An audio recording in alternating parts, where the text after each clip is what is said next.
نحمدہ ونصلی ونسلم علی رسولہ الکریم اما بعد فاعوذ باللہ من الشیطان الرجیم بسم اللہ الرحمن الرحیم۔ آج کا جو ہمارا موضوع ہے، آج جس ٹاپک پہ ہم بات کریں گے وہ ہے عقیدہ رسالت۔ اسلام کے جتنے بھی بنیادی عقائد ہیں ان میں سے عقیدہ رسالت کو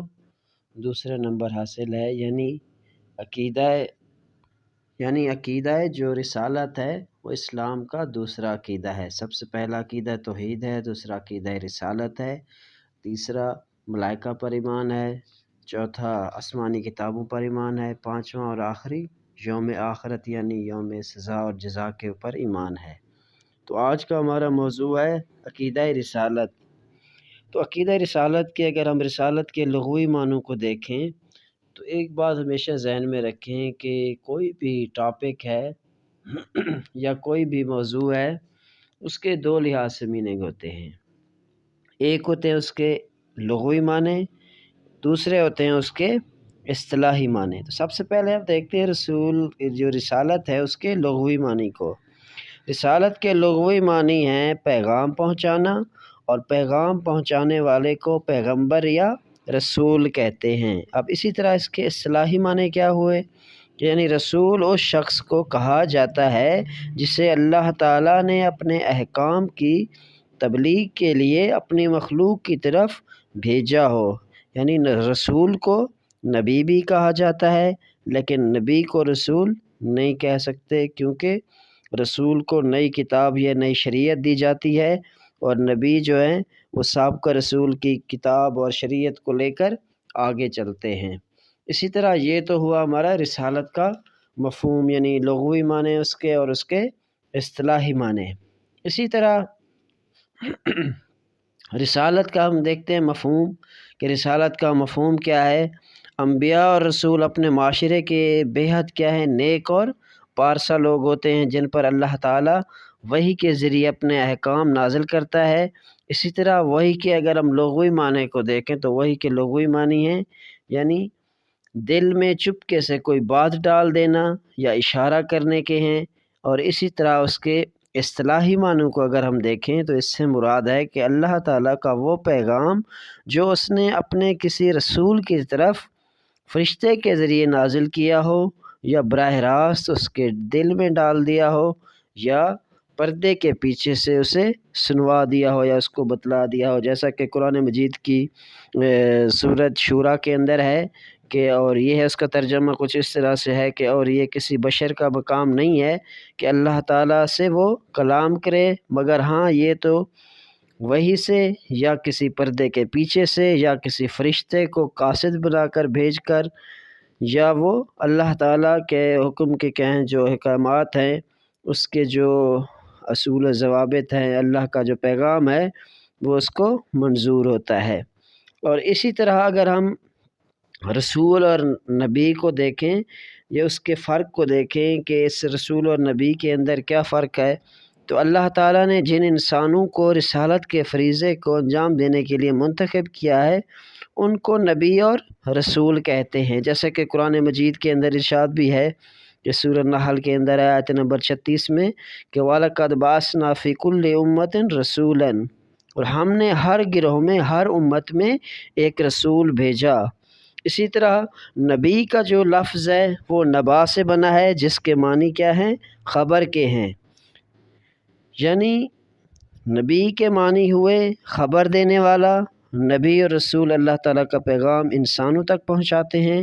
اور انسانوں کی رہنمائی کے لیے اللہ تعالیٰ نے کم و بیش اس دنیا کے اندر 1,24,000 پیغمبر بھیجے ہیں، نبی بھیجے ہیں، رسول بھیجے ہیں، اور ان 1,24,000 نبیوں میں سے پیغمبروں میں سے اللہ نے 113، بعض کہتے ہیں 313 اور بعض کے نزدیک اس سے بھی زیادہ کم و بیش کے بھی اس میں آتے ہیں زمرے میں، یعنی اس حوالے سے مختلف اقوال ہیں۔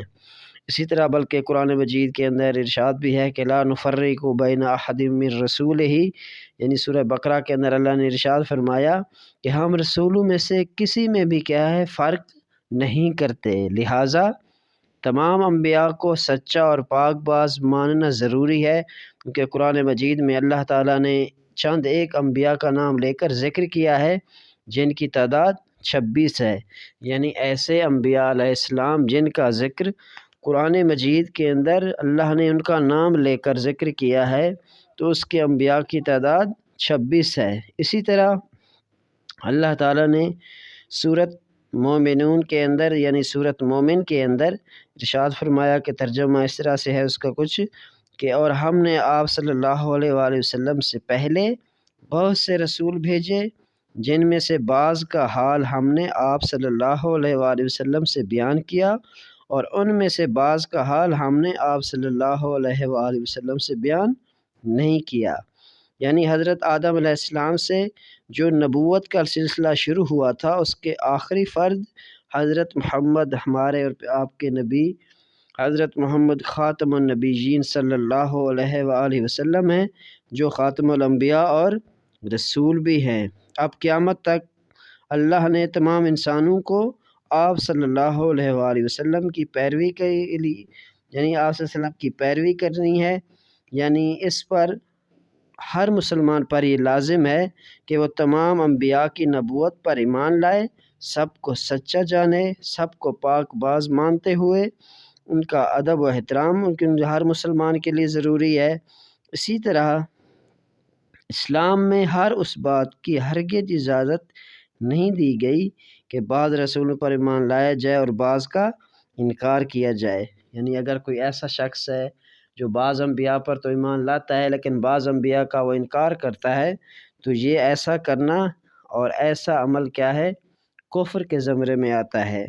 یعنی اللہ تعالیٰ نے سورہ نساء کے اندر آیت نمبر 150 کے اندر ارشاد فرمایا، اس کا ترجمہ ایسے ہے کہ جو لوگ منکر ہیں اللہ تعالیٰ سے اور اس کے رسولوں سے اور چاہتے ہیں کہ فرق نکالیں اللہ تعالیٰ اور اس کے رسولوں میں اور کہتے ہیں کہ ہم مانتے ہیں بعض کو اور نہیں مانتے بعضوں کو اور چاہتے ہیں یعنی چاہت کے نکالیں اس کے بیچ میں سے ایک راہ، ایسے ہی لوگ تو کیا ہیں، اصل کافر ہیں۔ یعنی ایسے لوگ جو بعض انبیاء علیہ السلام کو تو مانتے ہیں اور بعض انبیاء علیہ السلام کو وہ جھٹلاتے ہیں یا ان کا انکار کرتے ہیں یا ان سے منکر ہوتے ہیں، تو وہ اللہ تعالیٰ کے اس فرمان کے مطابق وہ کیا ہیں، کافر اور مشرک ہیں۔ اسی طرح اب یہ سوال پیدا ہوتا ہے کہ انسانوں کے اندر رسول اور نبی جو ہے ان کی ضرورت کیوں پیش آئی؟ تو اللہ تعالیٰ نے انسانوں کی ہدایت کے لیے انسانوں میں سے ہی رسول بھیجے، کیونکہ انسان کی رہنمائی کے لیے انسان ہی رسول ہو سکتا ہے، اور انسانوں کی پیدائش کا مقصد اللہ تعالیٰ نے اپنی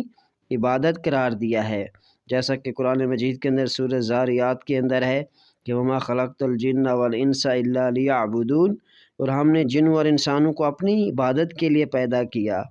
اسی طرح اللہ تعالیٰ نے ایک اور مقام پر سورہ نحل کے اندر ارشاد فرمایا کہ اور اتاری ہم نے آپ صلی اللہ علیہ وسلم پر یہ یادداشت یعنی قرآن مجید کہ تو کھول کر بیان کرے لوگوں کے سامنے وہ چیزیں جو اتاری ان کے واسطے، یعنی اللہ تعالیٰ نے انسان کے لیے جو چیزیں اتاری ہیں، جو احکامات بھیجے ہیں، وہ صرف ایک رسول اور ایک نبی ہی بہتر طور پر انسانوں کو اس سے آگاہ کر سکتا ہے۔ یعنی انبیاء اور رسولوں کا مقصد جو تھا وہ لوگوں کی اصلاح کرنا تھا، لوگوں کے عقائد کی درستگی کرنا تھا، لوگوں کو اللہ کے ساتھ جوڑنا تھا، لوگوں کو اللہ کے ساتھ روشناس کرانا تھا، اللہ کی پہچان کرانی تھی، کیونکہ جب تک رسول اور نبی نہیں ہوتے تو لوگ اللہ کی ایک طرح سے عبادت سے، اللہ تعالیٰ کے قرب سے، اللہ تعالیٰ کی خوشنودی سے بالکل دور چلے جاتے ہیں۔ اسی لیے یہ اللہ تعالیٰ نے انبیاء اور رسولوں کو بھیج کر اس بات سے انسان کو آگاہ کیا کہ اس کی پیدائش کا مقصد کیا ہے، وہ کیوں پیدا کیا گیا ہے، کیونکہ انسان کو جب تک اس کی پیدائش کا مقصد کا پورا پتہ نہیں ہوگا تو وہ بہتر طور پر اللہ اور اس کے رسول کی جو بندگی ہے وہ صحیح طور پر نہیں کر سکے گا۔ تو آج کا یہ ہمارا ٹاپک تھا، تو انشاءاللہ نیکسٹ ہم جو انبیاء اور رسولوں کے حوالے سے ہے کہ انبیاء اور رسولوں کی خصوصیات کیا ہیں وہ ہم پڑھیں گے انشاءاللہ۔ اسی طرح آپ اس میرے چینل کو آپ سبسکرائب بھی کریں، لائک بھی کریں اور اپنے قیمتی آراء سے کمنٹ میں مجھے اپنی آراء